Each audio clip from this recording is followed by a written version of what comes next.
Bonsoir tout le monde. Vous voulez un autre rituel? Alors, ce rituel, on le fait la nuit du 27 de ce mois-ci. La nuit du 27.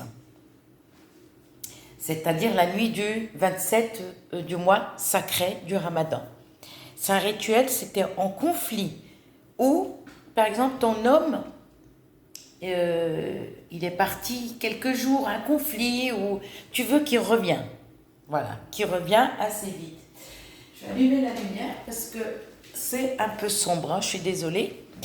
Alors, ça, c'est pour les conflits. Ça ne va pas, vous vous êtes disputé, il est parti. Même s'il est très loin. Tout d'abord, ce qu'il te faut, c'est une bougie absolument blanche. Pas d'autre couleur. La bougie, il faut qu'elle soit blanche, entière. Moi, j'ai pas une entière. J'ai toujours la même bougie dorée, je vais pas vous la montrer encore. Une blanche entière et propre. D'accord? Et alors, donc, la bougie, elle est là. On va prendre du vrai miel, d'accord? Et du henné en poudre. Et du péganum de Harmala. Le péganum de Harmala, c'est vraiment, c'est des petits copeaux marrons comme ça. C'est une plante qui donne le péganum de Harmala. Regardez sur internet. Nous, les Maghrébins, on appelle ça, et les Arabes, on appelle ça le harmel. Il vous faut absolument le harmel. D'accord? Et une aiguille. Est-ce qu'on va écrire? J'ai pas d'aiguille. Je sais plus où j'ai mis l'aiguille. Je suis désolée. Disparue. Elle a disparu. Je suis désolée. Je vais vous la montrer. Non, pas la montrer.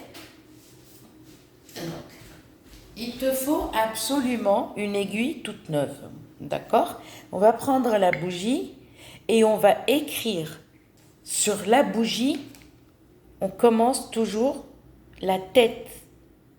D'accord? Tu tournes comme ça et tu vas commencer par le début de la bougie. Par exemple là, prenez pas une bougie comme ça, il faut vraiment une bougie entière, mais à une condition, ne prenez pas une grande bougie. Normale, une bougie blanche que tu trouves dans les magasins. Tu n'es pas obligé de l'acheter dans une boutique ésotérique, non. Alors, tu l'achètes, achète-la avant, prépare-la. Alors, moi, je te donne un conseil. Quand tu l'achètes, tu vas prendre l'eau de fleur d'oranger et tu vas la nettoyer. Partout. Encore, comme ça. Derrière, tout partout. D'accord? La mèche, ne la mouillez pas trop. Un petit peu de fleur d'oranger, pas l'eau de rose, hein. Eau de fleur d'oranger. Et on essuie un petit peu la mèche. D'accord? Et en dessous, partout, pas trop la mouiller, mais la nettoyer, la purifier. Et ça, à préparer la veille, la bougie. Tu la prépares la veille pour le lendemain. Par exemple, quand c'est le lendemain, la nuit du 27, là oui, tu peux la travailler. Alors tu prends une aiguille toute neuve et tu vas écrire sur la bougie au début, comme ça. D'accord? Et tu vas écrire. Tu vas écrire. Il y a un scooter là qui casse la tête. Ma bougie, ma lumière, les gens t'appellent la bougie et moi je t'appelle cristal. Brûle le cœur de tel, fils de tel, pour moi, fille, par exemple, ton prénom, pour moi, tel, fille de tel, il revient même s'il est derrière cette mer, la mer salée, d'accord? Comme on dit sept cieux, on dit qu'il y a sept terres, sept mers et sept cieux. D'accord. Je répète l'incantation. Ma bougie, ma lumière, les gens t'appellent la bougie et moi je t'appelle cristal. Comme le cristal. Brûle le cœur de tel, fils de tel, pour moi,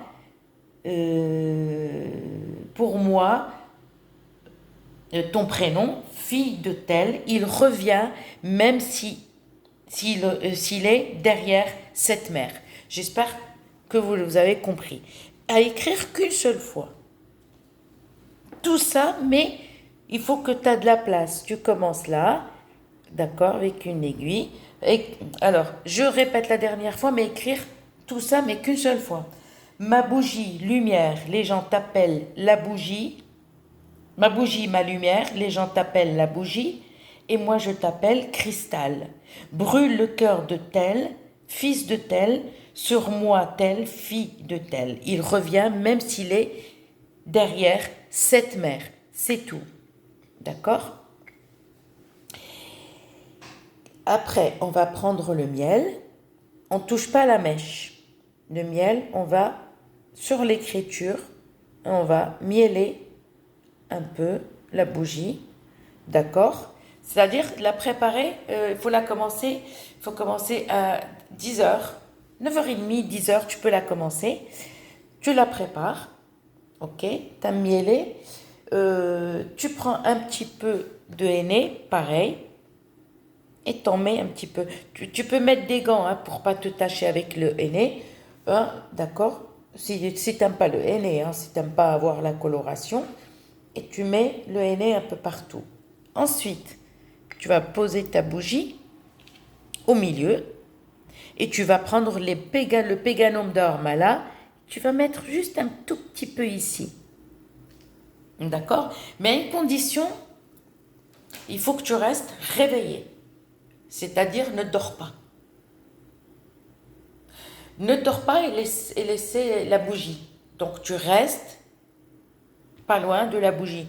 J'en sais rien, bois un café pour te réveiller, prends du coca. J'en sais rien. Mais faites attention, prenez pas trop grand. D'accord? Parce que vous aurez largement suffisant pour écrire sur la bougie. Et tu l'allumes. La nuit, quand c'est le lendemain, le 27. On va l'allumer quand c'est le lendemain. C'est-à-dire pour la nettoyer avec l'eau de fleur d'oranger, ça tu peux la nettoyer un jour avant.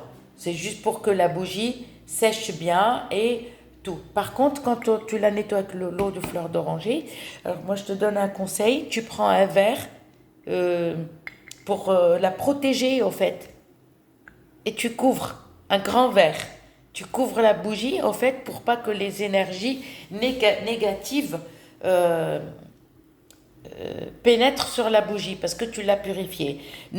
Mais pas allumée, hein. Non, non, ça c'est quand tu la nettoies avec l'eau de fleur d'oranger. Ou un grand bol, tu vois, tu l'allumes pas. Un grand verre, non, plutôt une grande assiette et la protéger. Mais tu la mets pas sous les étoiles, non. Non, non, tu la laisses chez toi dans un placard. Et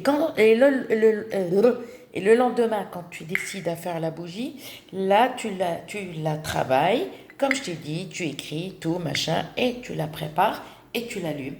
Et tu verras comment il va revenir. Et croyez-moi, les filles, à très bientôt.